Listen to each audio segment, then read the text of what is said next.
So, I tried to Nuzlocke Pokemon Shining Pearl and it didn't really go to plan. Hello everyone, my name is Super123 and going into games with no knowledge can make things a lot harder. Especially if you add hardcore Nuzlocke rules, then you're gonna have a bad time.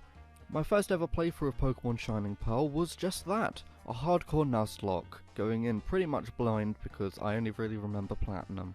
So I set the standard Nuzlocke rules for this challenge, catch the first Pokemon you find on a route, nickname the Pokemon and all that stuff, and also the hardcore Nuzlocke rules of no leveling up past the next gym leader's Pokemon, play on set mode and no items in battle. This was made pretty tough due to the game having improved movesets and trainers actually having good AI and EVs. This attempt was also live streamed on the channel, so if you want to know when I stream in the future, hit subscribe and ring the bell. Or you can also follow me on Twitter at Super123. And before we start, just a big thank you to everyone who dropped in the streams, left a like, chatted or donated. It really means a lot to me and I really enjoyed hanging out with everyone. But without further ado, let's get into the definitely really failed challenge. After transitioning myself into a lovely young lady called Supette, I mean look at her, she's absolutely fabulous. I went to get my first Pokemon of the run, starting with the starter Pokemon which was named after the chat member who suggested it, Turtwig. I got Pokeballs and went on my merry way to get my first encounter on Route 201 which was a Starly named Donets. And my next encounter was a Kricketot called Jaffa Cake because it's nice and orange, which is usually unusable at this stage of the game, but in the remakes it has Pound, making it actually pretty good and actually able to be used. After reaching Jubilife I get the Old Rod and we caught Lil Drip, the rapping Magikarp. And to the north we got a beautiful called Celadon because of chat spelling errors spelling Celadon City. And in the cave just north of that route I got a Zubat who was going to be called Batman, but it's female. But then again, it is 2021 so it can be whatever it wants to be. We're inclusive on the Super123 channel, so I called it Zubatman 2021. We got a lot of encounters, but it doesn't stop there because even before the rifle battle, Kricketot evolved into the best Pokemon in the game. What? What? What? What? What? Oh, I see a silhouette. Listen, listen. Yes. Yes. Yes. Oh, I love it. Oh, I love him.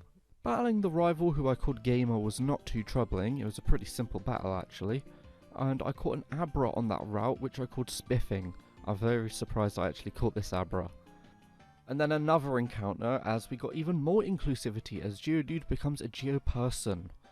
I didn't get an encounter north of Orberg or in the caves because I just wanted to fight the gym leader because I was in a bit of a rush.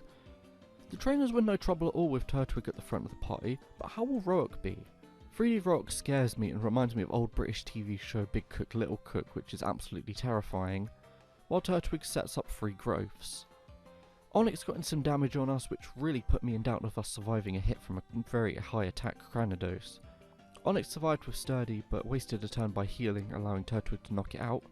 And now all I have to do here is survive a hit and land a 95% accuracy Razor Leaf. Do it! Uh-oh. 8 HP! No! No!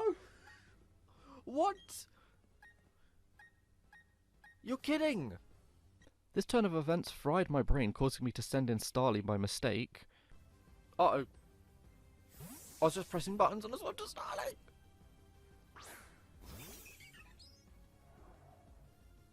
Stealth Rock! 3! And eventually had me sacrificing Geoperson, who is sadly our first casualty of the run. Jaffa Cake the Kricketune had to come in and get in some growls to lower the attack of Granados so we can actually survive. It used Leer to lower our defense, so I swapped out to reset the stat changes and sent Kricketune back in with Magikarp unharmed.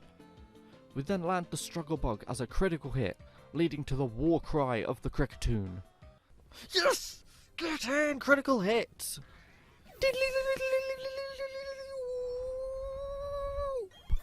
It also meant we got the first gym badge of the game. Pretty nice.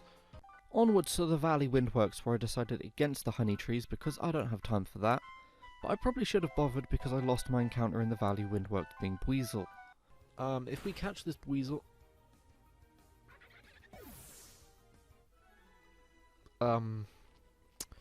The Mars battle in the Windworks was a bit nervy, but Staravia's pluck really helped us out by stealing Perugni's berry and helping keep it alive.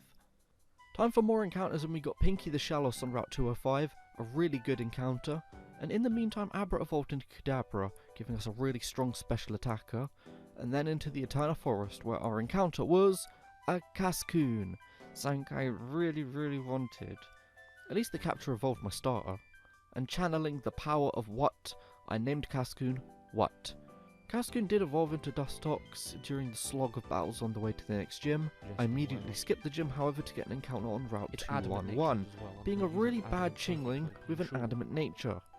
But I also got the future MVP for sure in Meta-type with pure power and a brave nature in Mount Coronet. I named it Leia after someone in chat's cat, but I soon realised it actually fit Princess Leia from Star Wars due to the hair. Jaffa Cake, Dance Blam, Pinky, Leia, and Batman. I just realised something as well. Look at those curls on Meditite's head. That is Princess Leia from Star Wars. That is a realisation. That is a classed realisation I've just had. It took me way too long to realise that. I'm actually kind of embarrassed. Anyone who watched my Psychic type Nuzlocke knows the sheer power of Medicham, so needless to say, I'm excited for this Pokemon. After a brief detour in the underground, I caught a Psyduck and went into the gym. I was not worried for this gym battle at all, since we have some really strong flying types in Staravia and even Zubat, and we've also got Kricketune. I taught work up to Staravia and set up 2 on Gardenia's Cherubi and went on a sweep, one-shotting Cherubi, Turtwig, and Roserade after it missed a stun spore, and then ended the battle by having a quick scrounge on a Citrus Berry, getting the next badge. We're doing pretty well so far, but will this continue? After that extremely simple battle, it was time for one that absolutely terrifies the life out of me even in a standard playthrough, the fight against Commander Jupiter. I know that her stun tank has Flamethrower because of course it would, so Staravia was going to be the MVP here. I did lead off with Grottle against her Zubat and we knock it out in 2 hits. The reason for this is so I can get an Intimidate on stun tank, lowering its attack stat. It won't help against Flamethrower, but it gives us a bit more chance in case Staravia faints.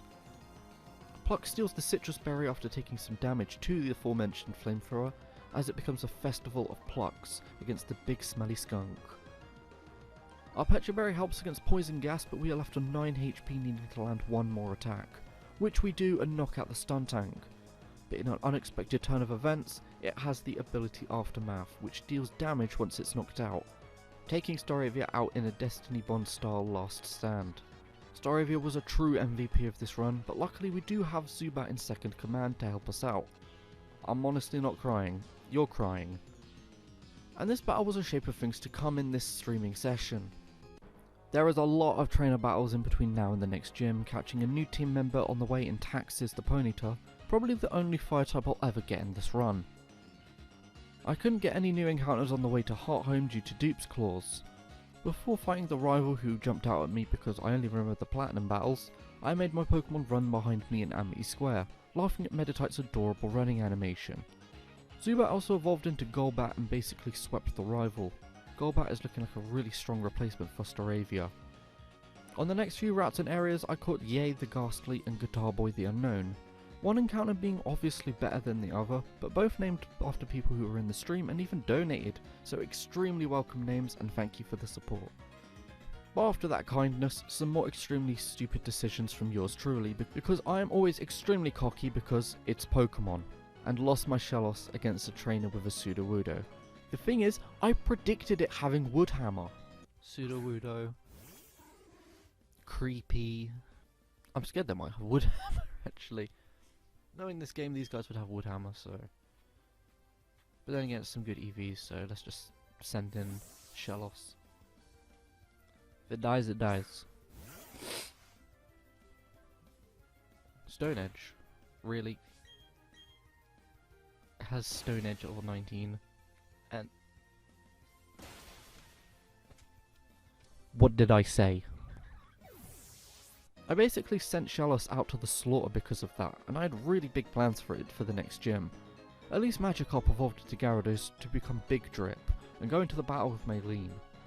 Golbat with Pluck knocked Meditite out fast enough, but Machoke survives in the red and hits a Rock Tomb, taking Golbat to half health. Machoke gets healed up and we knock out the Machoke this time. Now for Lucario, and as I'm sure you can tell by the video's runtime and title, this is where the run meets a premature end. I tried to get in Intimidates with Gyarados by swapping in and out since I have no real counters for Lucario, and we're still not really on par with the level cap.